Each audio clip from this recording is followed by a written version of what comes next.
Hey guys, how are you? I hope all of you are doing really good. So welcome to Economics of Finance Excellency batch and welcome to your own channel KSJ Teaching. I'm your friend, your mentor, CS Saurabh Jindal, welcoming you to another session of Economics of Finance.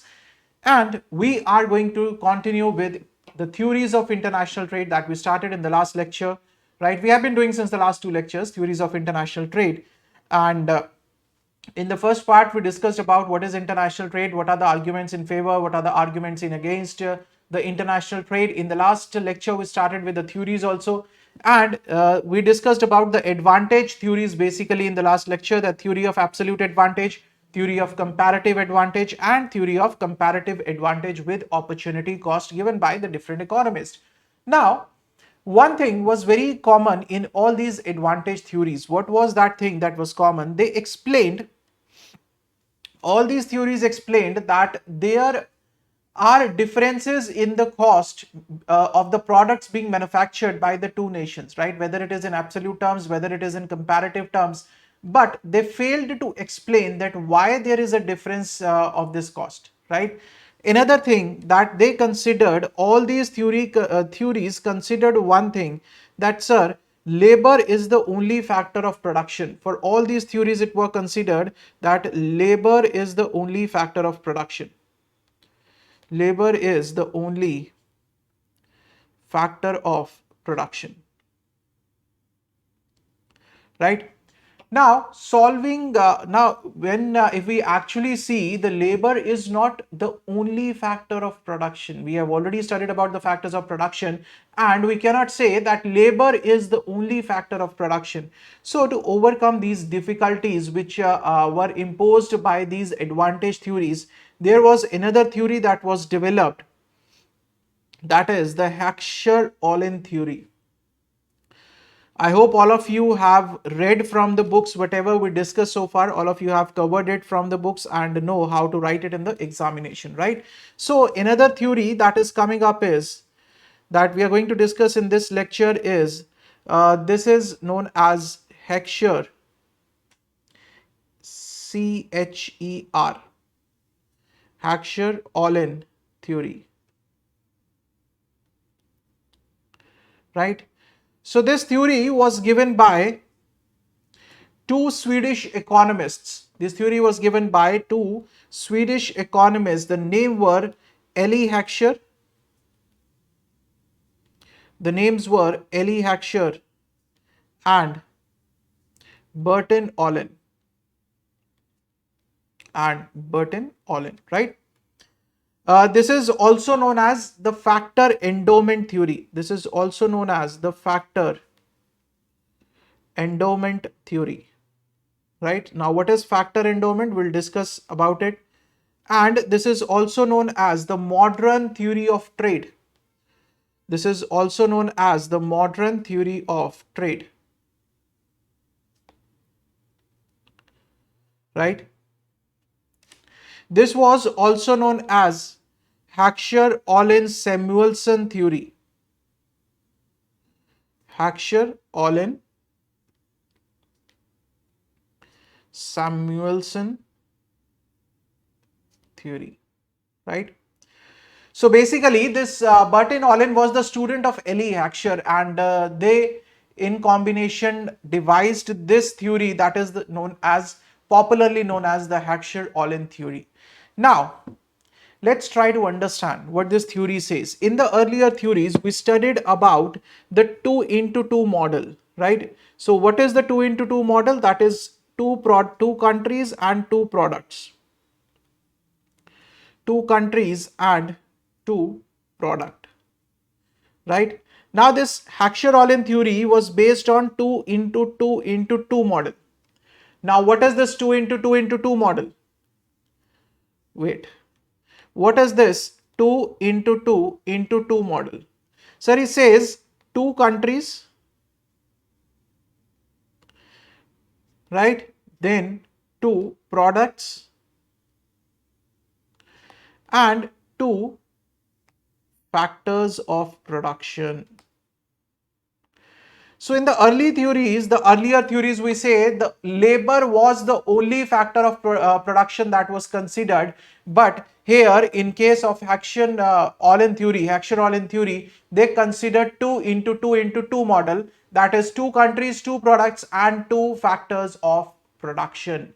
That labor is not the only factor of production which is being considered when we talk about the international trade. Clear? Right, sir. Now, we say when we talk about this factors of production, what are those 2 factors of production which they are considering? One is the labor and another one is the capital, right? One is labor, another one is capital. Capital means plant and machinery, then we can say land and building. So all these things are considered here. Clear? Any doubts up till this point? I hope this much is clear to you that the Allin theory says. Clear? Now, what is the significance of this theory? He says 2 countries. Okay, we'll take an example of 2 countries. Let's say one country is India and another country that we are going to do international trade is USA. Right? Now we say all of us know that India is a labor intensive country. That means here we have abundance of labor. Here we have abundance of labor available with us, right? Because why, sir? Why abundance of labor is available with us? Because the people of India, they really like to work hard. We have the hard working people who do not shy away from doing the work. So we say that labor is abundantly available in our country, right? Whereas if we talk about USA is more about technology. The people are not really ready to put in lots and lots of efforts in comparison to the Indian people. They say we will develop the technology where the people will have to put in the less efforts and more of the work is being done by the technology, right? So if we talk about USA has abundance of capital. Abundance of capital. Capital means the latest plant and machinery is there, right? So the latest capital, the USA has the abundance of capital. Now, what will India do, sir? What will India do? Sir, India will obviously manufacture. India will try to manufacture those products which require more of labor than capital, right? Why, sir? Why? 2 reasons. One, capital is a scarce resource, and if you are going to use the scarce resource more, ultimately you will not be left with that resource. So labor is available in abundance, and what is the impact? When this labor is available in abundance, the labor cost will be cheap. Labor will be cheap.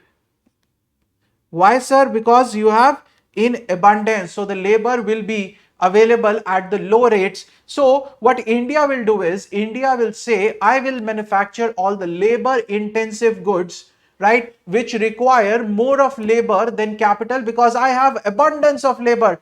I have the hard working people who are ready to put in the efforts and at a very less rate. And this is the reality. This is a real situation that I'm explaining to you, right? And USA will say, I will manufacture the goods. Here they will say, USA will manufacture those products.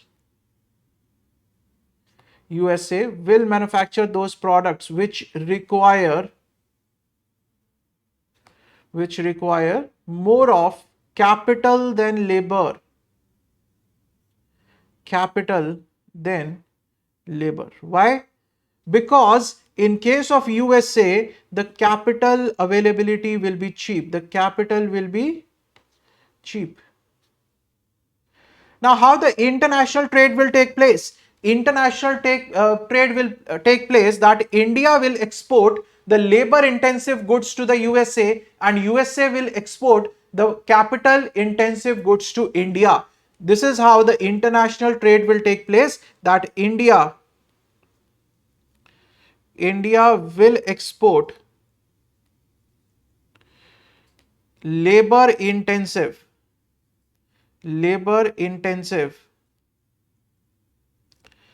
goods to USA, right? And what will USA do? USA will export capital intensive goods to India, right?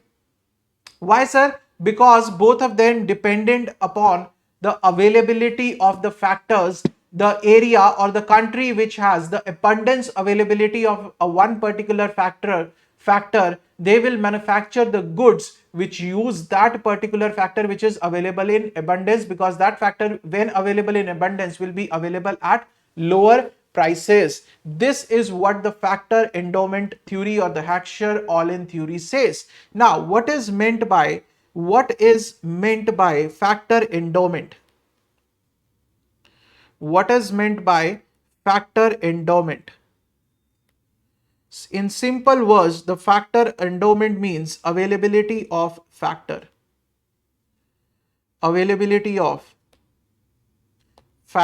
of production, right? And when we are talking about factors of production, we are talking about labor and we are talking about capital also.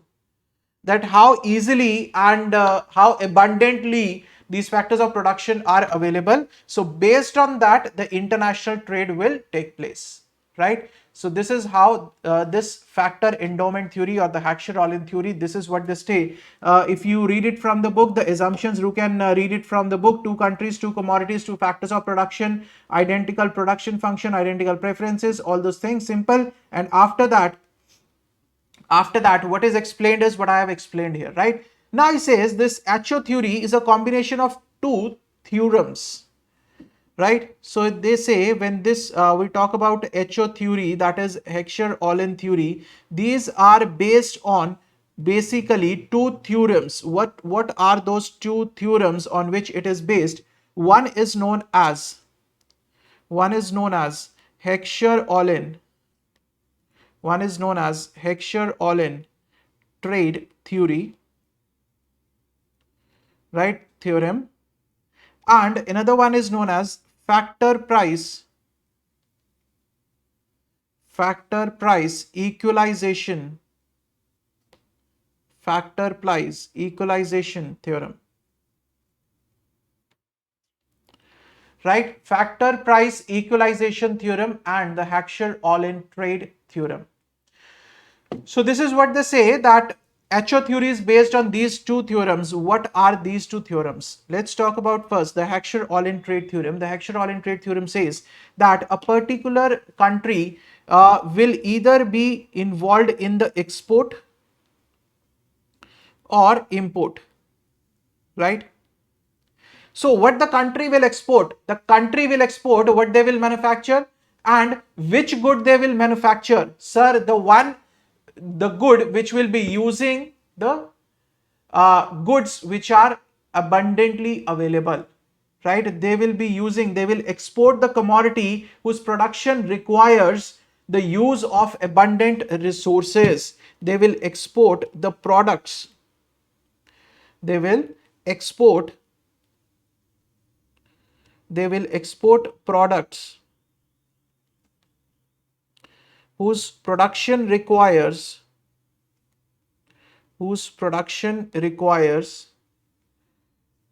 use of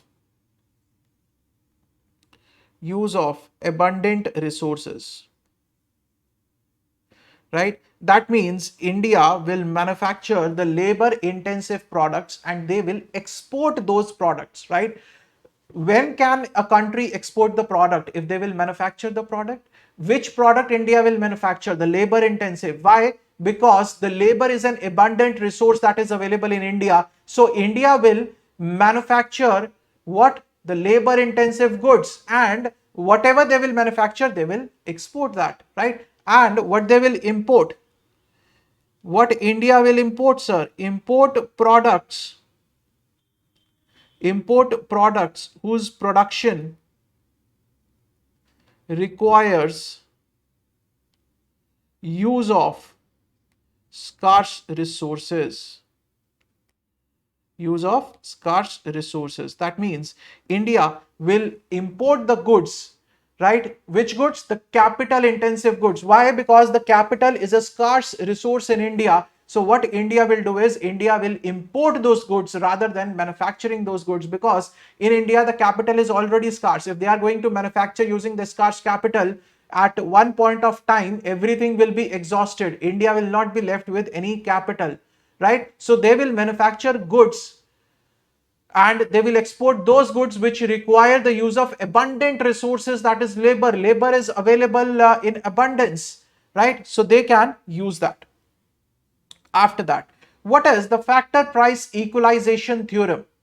He says the factor price equalization theorem says, let's say initially you are dealing only in the domestic products, right?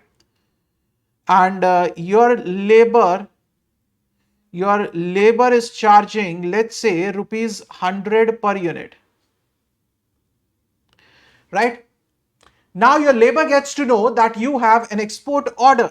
This is the first situation. In the second situation, now you get an export order, right? That means you will manufacture for the domestic industry as well as the export industry. Now your labor gets to know this. What will labor do? Labor will increase your prices. Why? Labor will increase their prices. Labor will say, now we need more money because we get to know that you have an export order, you will be getting lots and lots of money. Give us money, otherwise we are going to leave. Because now the labor knows that you have lots of order, you have domestic order, you have export order, and you need that labor to fulfill that order, isn't it? So now the labor is the boss. Labor says, let's increase the labor prices now. Labor says, now we'll not charge 100 rupees, now we want 200 rupees per unit. So what happens, sir? With the international trade, the factors of the production, the prices of the factors of production will start increasing. So India, which was labor intensive, the prices of the factors of production start increasing. On the other hand, the same thing will happen in the USA. What will happen, sir? The more the use of capital, the prices of that capital will start increasing in USA, right? At one point of time, what will happen, sir? The prices of the labor in India and the prices of capital in USA, they will be equal. They will be equal. They will be as good as exchanging the goods or exchanging the factors of production, because the prices will be equal at a particular point of time. That is what is known as the factor price equalization theorem, that in both the countries the factor prices will be equalized. Why, sir? Because of the international trade. Clear? So this is what is given there in the books. On the page 10.9 you can read, it says that if the prices of the output are equalized between the trading, then prices of the input factors will also be equalized. In simple word, theorem state that international trade tends to equalize the factor prices. Wages of the identical labor or returns to identical capital will be the same in all the nations which engage in the trade. Why? Because the labor will increase its prices, and on the other hand, on the other nation, the capital will increase its prices, and ultimately the prices will be equalized. Clear? So this was the whole of the Heckscher-Allin theory. Simple? Understood? Now you have to read it from the books, page 10.8 and 10.9. And on the 10.9, if you see, there is a classical theory versus the factor endowment theory. What is the classical theory, sir? The advantage theories. Those were the classical cost advantage theories. The difference is given. The comparative cost theory and the factor endowment theory. That was the classical theory. Comparative cost and factor endowment. You have to read this difference for the examination point of view also, right? All of you can read simply. I have given the basis also. I have given the comparative cost theory also, right? So everything is given. So this is the topic that you have to cover, right? Classical theory versus factor endowment theory. Just read it. Now, the last topic of this chapter, that is the new trade theory. The last topic of this chapter is what? The last topic of this chapter is known as new trade theory. new trade theory.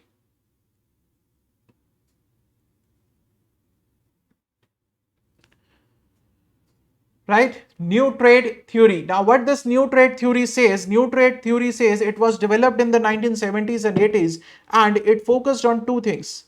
Two things majorly. One is the economies of scale. One thing is economies of scale. Right? And another thing is network effect. Network effect. Right? Now, what is this? Very simple. This is a very simple theory. What is economies of scale? Economies of scale says in India, if there is excess production of a particular product, right? If there is no demand, then what will happen, sir? The prices will come down.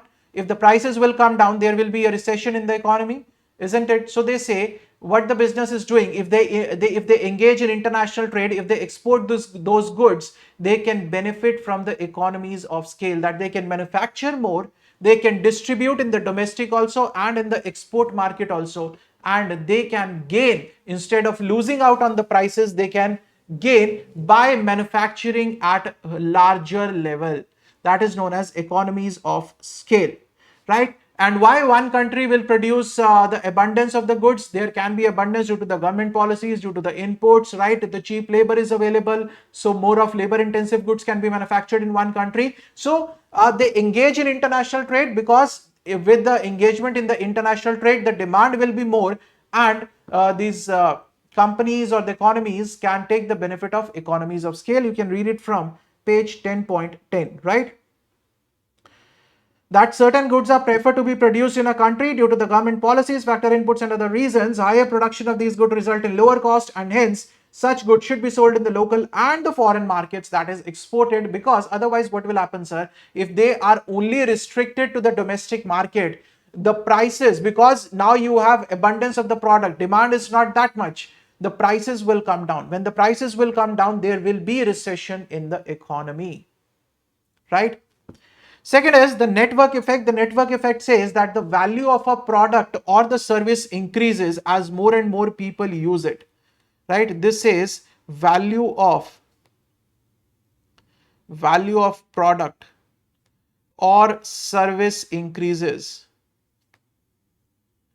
Value of product or service increases as more and more people use it. As more and more people use it. Sir, very simple example, Let's say you want to buy a new phone that comes into the market. What will you do? Or you want to buy a new car that has just been launched by the company in the market. What will you do? You will wait, and you will wait till some of the people have purchased it. You will wait till you get some reviews from the people, right? And there is one car which is being used by only 10 people, and there is one car which is being used by thousands of people. So you will prefer which one? You will prefer the one which is being used by 1,000 people. That means that product is having the more value, right?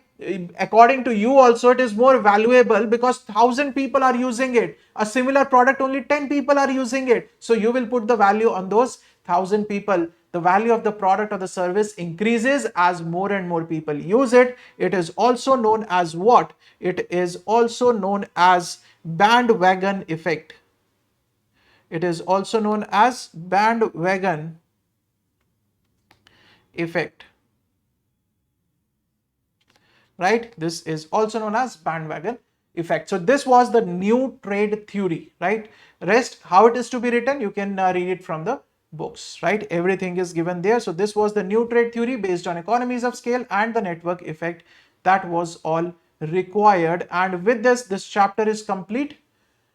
This chapter is complete, sir. Theories of international trade, all done and dusted. Nothing else to be done. New trade theory, we have done it, right? And the next chapter that we'll be doing is instruments of the trade policy. That what are the various instruments with the government, or that how to control the international trade, because at the same time, if we say there are a lot of benefits for the international trade, there can be harmful effects of the international trade. So how to increase the benefits, how to reduce the harmful effects, all this is done through the various instruments of the trade policy that we will start in the next lecture, right? So see you guys in the next lecture. Till then, stay safe, stay healthy, keep studying, keep sharing. Thank you so much.